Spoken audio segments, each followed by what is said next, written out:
We go to Israel, Yeah. where after Sloppy Joe's strongly worded letter and finger-wagging of Mr. Message to Iran in this moment.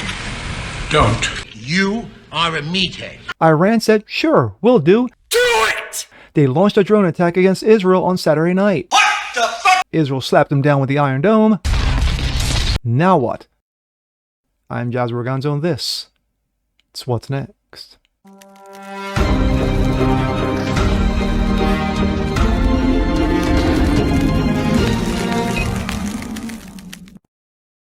What's up, ladies and gentlemen? Jasper Gonzo, What's Next? Your daily dose, common sense, facts, and salt. Hope you guys are feeling good today, and of course, this is the weekend edition. Well, it's been an interesting 12 to 18 hours. After Joe Dementia, Sloppy Joe, Pedo Joe, named the Joe, on Friday, gave a strongly worded letter and a finger wagging at Iran, basically was asked a question about Iran attacking Israel. He said, don't, and then shuffled off. Don't what? Don't bake a cake, don't park too close, don't touch the oven. What does he mean by don't? Well, Iran took it as do. So they struck first. They hit Israel with a drone attack on Saturday night. Israel struck back with the Iron Dome, swatting down everything else. And then, of course, now Netanyahu is in a closed-door meeting with his administration. Now, where do we go from here? Well, I'm sure Joe is, somewhere eating pudding, changing socks. He may be on vacation in Delaware. But we know it's nothing important. And here we go. This comes out of Breitbart. Report, Iran launches attack against Israel with long-range drones. Those are it right there. Northern Israel. Iran launches drone attacks against Israel on Saturday night that are en route. And of course, we've already known they've already hit. They may have taken hours to arrive, according to Israeli media sources. Now remember, this is coming off Saturday around 3:30, 4 o'clock Israel time. Iran launches attacks against Israel using dozens of drones, 4 U.S. and Israeli officials told him. The attack is supposedly a retaliation for an Israeli strike on April 1 that eliminated 7 senior Iranian military officials, including 2 generals, in Damascus, Syria.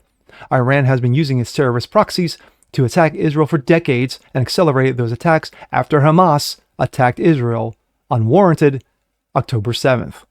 In anticipation of the attack, Israel's Home Front Command canceled school for the next 2 days, ordered demonstrations in favor of hostages still in Gaza, a Saturday night tradition in much of the country, to disperse.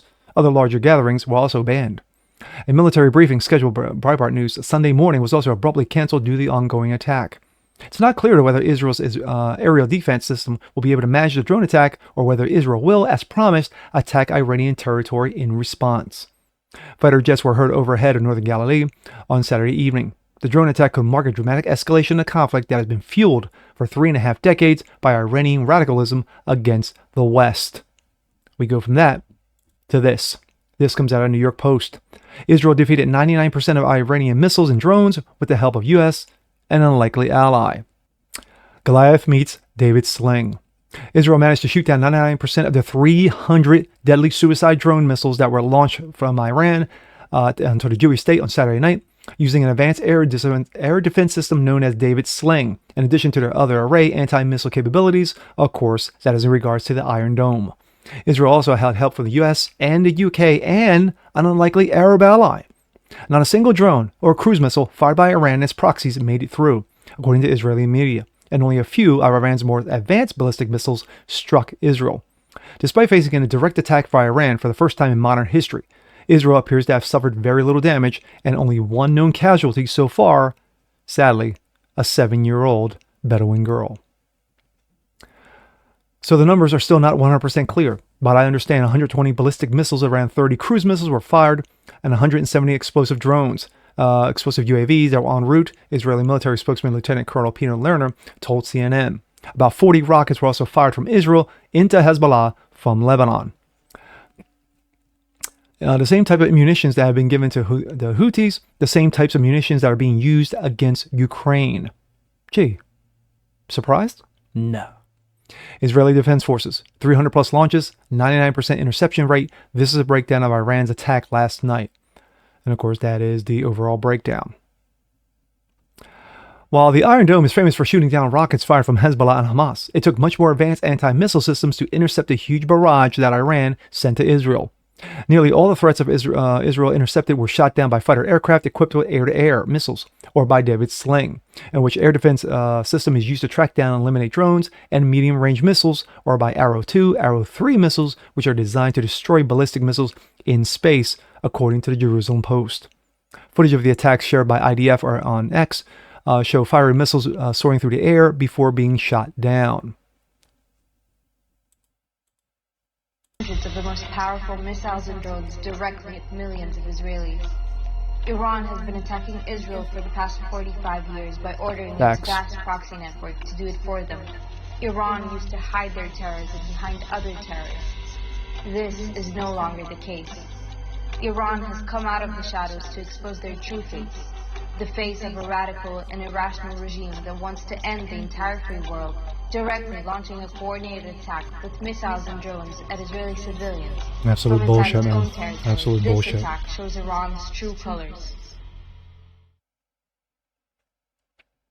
Israel began shooting down projectiles around midnight, and cruise missiles were launched from Iraq towards Israel. The U.S. was reportedly intercepting drones over Iraq and Syria. The Israeli military also posted images of an F-35I stealth fighter returning to base after it scrambled to protect Israeli airspace.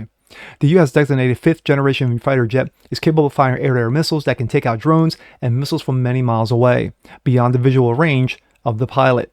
The U.S. and other allies also aided in historically effective interception of explosive drones and missiles fired at Israel, and President Joe Dementia called Americans' ironclad commitment to the security of Israel. National Security Spokesman John Kirby told CNN, of course, Jared Kirby is completely worthless, CNN on Sunday, that U.S. intercepted several dozen missiles and drones. The U.S. currently has Patriot missile batteries protecting American troops in northern Iraq, as well as the U.S. has Eisenhower aircraft off the coast. Both could have potentially used air defense weapons and to target and shoot down Iranian drones, as missiles. The Wall Street Journal also reported that the U.S. has also moved 2 additional destroyers, which specialize in shooting down incoming missiles and aircraft into the region. The UK and France also confirmed their military assets in the Middle East intercepted some of Iran's barrage.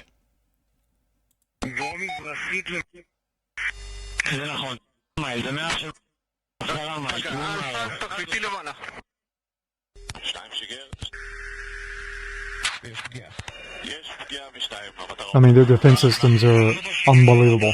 They are unbelievable. Incredibly accurate. Additional came help from Jordan. What? A one-time enemy of Israel, which is now a U.S. ally. Interesting. U.S.-made F-16 fighter jets flown by the Royal Jordanian Air Force scrambled to shoot down incoming Iranian drones, the country's military confirmed. The country denied it was helping Israel, but said it was protecting its own airspace from threats of Jordanian citizens. Gee, like, you actually saying, your rep saying, yeah, you know what, we helped Israel out. So? No, we can't have that. No. Because that would mean, you're working as an ally. No. Biden and Israeli Prime Minister Benjamin Netanyahu spoke after the attack. Following the call, Biden said he reaffirmed America's ironclad commitment to the security of Israel, adding that Israel demonstrated a remarkable capacity to defend against and defeat even unprecedented attacks, sending a clear message to its foes they cannot effectively threaten the security of Israel. Biden also told Netanyahu that the U.S. will not take part in any offensive operations against Iran, nor should they. Israel can handle themselves. According to CNN, Biden told Netanyahu that Israel should consider their success intercepting an Iranian attack a win. Take the W. Nah, not Netanyahu. Biden also told Netanyahu that the U.S. will not participate in any offensive operations against Iran. Of course, I just said that. By Sunday morning, Hezbollah fired an additional 30 rockets into Lebanon towards northern Israel, the group taking responsibility for the strikes, saying they came in response to Israeli strikes on towns in southern Lebanon earlier that night. Of course, that's unconfirmed. One of the rockets fell in Khazizrin, if I'm pronouncing that right. If I'm butchering, apologize, causing damage to property, but no injuries. The attack comes after the Islamic Republic accused Israel of killing top Islamic Revolutionary Guard Corps commander Mohammad Rezandini, who was the top coordinator with Hezbollah on April 1. The attack on Israel is from Iran, Mr. President. I don't want to get this secure information, but my expectation sooner than later. Mr. President, message to Iran in this moment. Don't. Are American personnel and assets at risk, Mr. President? Mr. President, are American troops at risk as well? We are devoted to the defense of Israel. We will support Israel. We will help defend Israel, and Iran will not succeed. Thank you very much. First time in modern history that Iran's proxies, put it this way, because Iran never really does anything themselves. All they do is run around saber rattling, yeah. And that's pretty much the extent of, debt to America, yada, yada, yada, that we've been hearing for the last 30, 40 years. But this is the first time their proxies have taken the direct shot at Israel. And of course, Israel swatted down with their Iron Dome and other defensive technique and systems, shall I say. But the one thing I agree with Joe Biden is that America will not get involved in Israel's business, nor should they. It's one thing to supply them weapons, which we do. It's one thing to supply them aid, which we do. It's one thing to supply them with over $3 billion a year in those two aspects, which we do. In my opinion, we shouldn't be supplying money to anybody. Defend yourself, but that's just me. But at the end of the day, this is going to escalate. Where it's going to escalate to, we don't know. All we know is that with Benjamin Netanyahu and, of course, his administration, they're in closed-door sessions. And what's the next step? Do we elevate this? Do we knock on Iran's door and saying, all right, you f***ed around, now you got to find out. But right now, we just don't know. And of course, if I were Benjamin Netanyahu, I would keep this out of Biden's little space, because Joe Biden has a tendency, if you didn't know, to open mouth and shove both legs down his throat, because that's what a dementia patient does. We're going to see where this goes. This should be very interesting. I've seen on Twitter X, get ready for World War III. This is what World War III looks like. This, that, and the other. Gaslighting. Stoking fears. Fear porn and what have you. I'm not saying I'm not worried. I'm concerned, of course, but at the same time, I'm realistic. And right now, everything that I've read, including other articles besides this one, are telling me that's not where we're going. But like I said, I just comment and post videos. Well, with that being said, I'm Jazz Berganzo. This is What's Next. Want to see more like this? Please leave a comment below. Like it, share, subscribe to it. Hit that notification bell so you guys never miss a thing. Continue to spread the word about the show. Appreciate you guys watching. And we'll see you next time. Peace.